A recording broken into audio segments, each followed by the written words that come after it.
विश्वास का दूसरा नाम भगवान है और मैं भगवान पर विश्वास करता हूँ। जानते हैं क्यों? तो चलिए घटना बताता हूँ। कुछ साल पहले की बात है। नौकरी मिलने के बाद मैं किराए के मकान में रहने लगा था। साथ में माता पिता थे। सब कुछ काफ़ी अच्छा चल रहा था। अचानक मेरे पिता बहुत बीमार पड़ गए। हालत इतनी बिगड़ गई कि उन्हें अस्पताल में भर्ती कराने के अलावा कोई रास्ता नहीं था। बड़े बड़े अस्पतालों में भर्ती कराने पर जेब भी देखनी पड़ती है। कह सकते हैं कि वहाँ मोटी रकम का खेल होता है। खैर, कहीं भी तो पिता को भर्ती नहीं करा सकता था। मैंने तय किया कि उन्हें नारायण अस्पताल में भर्ती करवाऊं। लेकिन उस वक्त मेरे हाथ बिल्कुल खाली थे। नौकरी शुरू किए अभी कुछ ही महीने हुए थे। जितने पैसे थे उन्हें बहुत कम ही कहा जा सकता था। मैंने मन ही मन तय कर लिया था कि चाहे जितने भी पैसे लगे पिता का इलाज जरूर करवाऊंगा। बैंक से लोन लूँगा, लेकिन पिता को ठीक करवाना ही है। मगर लोन मांगने से तुरंत तो मिल नहीं जाता। 2-3 दिन का समय तो लगता ही है। बैंक जाना होगा, कागजात तैयार करने होंगे और उसके बाद पैसे हाथ में आएंगे। लेकिन उस समय मुझे कहीं और से पैसे उधार लेने थे। यह आपातकाल था। मैंने 2-3 लोगों को फ़ोन करके कहना शुरू किया, यानी जिससे जितना उधार मिल सकता था उतना मांग रहा था। लेकिन आपने देखा होगा, जब आप मुसीबत में पड़कर किसी से मदद मांगते हैं तो अक्सर किसी से मदद नहीं मिलती। ऐसा लगता है जैसे उस समय हर कोई खुद आपकी तरह मुसीबत में पड़ा हुआ है। और अगर मुसीबत में ना भी हो तो आपकी परेशानी के बीच अपनी परेशानी ज़रूर सुनाएगा। मेरे साथ भी कुछ ऐसा ही हुआ। मैं बहुत चिंता में पड़ गया।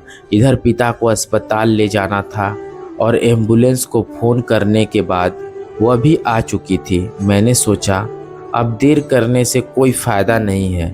पहले अस्पताल पहुंचता हूं, फिर जो होगा देखा जाएगा। सिर के ऊपर भगवान का भरोसा है। वे तो है ही, देखते हैं क्या होता है। पिता की तबीयत खराब होने की खबर सुनकर आसपास के घरों के कई लोग उन्हें देखने आए थे।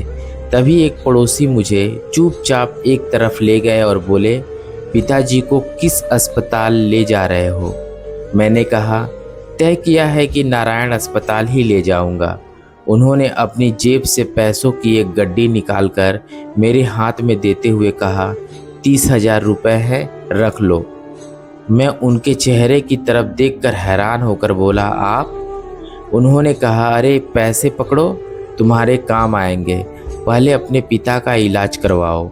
मैंने कहा, आपसे क्या कहूँ? उन्होंने मुझे और कुछ कहने ही नहीं दिया। बोले, ये सब बातें बाद में करना, मैं इंसान को पहचानता हूँ। पिता को लेकर जल्दी अस्पताल निकलो। उस दिन के वे 30,000 रुपये मेरे लिए 30 करोड़ रुपए से भी ज़्यादा कीमती थे। पता नहीं उस पड़ोसी सज्जन को कैसे समझ में आ गया कि मुझे सचमुच पैसों की ज़रूरत थी। उस दिन उन्होंने मेरी जितनी मदद की थी उसकी कीमत सिर्फ मैं ही समझ सकता था। शायद ऐसे ही लोगों को अनजान रिश्तेदार कहा जाता है। मेरे पिता अक्सर एक बात कहा करते थे, अगर तुम किसी के लिए अच्छा काम करो, किसी की मदद करो और वह तुम्हारे लिए कुछ न करे तो तुम्हें दुखी नहीं होना चाहिए। तुमने किसी के लिए अच्छा किया है, इसीलिए वह तुम्हारे लिए न सही कोई और ज़रूर करेगा। भगवान ऊपर बैठकर सब देख रहे हैं। वे खुद नहीं आते, किसी न किसी को भेज जरूर देते हैं। लेकिन जिससे तुम्हें कुछ मिलेगा उसके प्रति कृतज्ञ रहना कभी मत भूलना। उस दिन मेरे पिता की कही बात सच साबित हुई। दरअसल इंसान ही भगवान का रूप है, इसीलिए विश्वास बनाए रखना चाहिए। उस दिन मुझे समझ आ गया कि भगवान इंसानों के भीतर ही मौजूद है, वरना उस दिन वह इंसान मेरी मदद करने क्यों आते? वे मेरे कोई रिश्तेदार नहीं थे, फिर भी मुसीबत के समय मेरे साथ खड़े होकर उस दिन सबसे बड़े रिश्तेदार वही साबित हुए। मेरे पिता बहुत ईमानदार इंसान थे। शायद ईमानदार इंसान के साथ खड़े होने के लिए कोई दूसरा ईमानदार इंसान जरूर आ जाता है। इतने साल बीत जाने के बाद भी मैं आज उसी विश्वास के साथ आगे बढ़ रहा हूँ।